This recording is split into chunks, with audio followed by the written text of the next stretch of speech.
Hey guys, in this video we're going to talk about how you can do a wire transfer on Chase Bank. So make sure to watch this video till the end and let's get started. Now first of all, open up any preferred browser, search for Chase Bank and go over to its official website. Make sure you're logged in over there, and after that you will be redirected to the main homepage of the website. There are two types of wire transfer: domestic, meaning local, and international.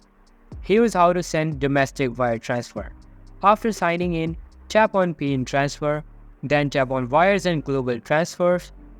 Choose or add your receipt and tell us the account you would like to wire transfer from, enter the wire amount and date, and then tap on Next. To complete, review details and tap on Schedule Wire. Here's how you can send an international wire transfer. After signing in, tap on Pay and Transfer, tap Wire and Global Transfers, tap on the arrow to expand the foreign exchange rate calculator. Tell us if your receipt is an individual or business. Choose a pay from account and country.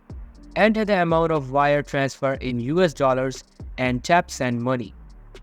Choose or add your receipt and the date you would like to send your wire. Enter any additional information and then tap on Next. To complete, review the details, tap on Schedule Wire, and that's it. This is how you can do wire transfer on Chase Bank. So that's all for today's video. Hope you liked the video. I'll be meeting you in the next one. See you soon. Bye.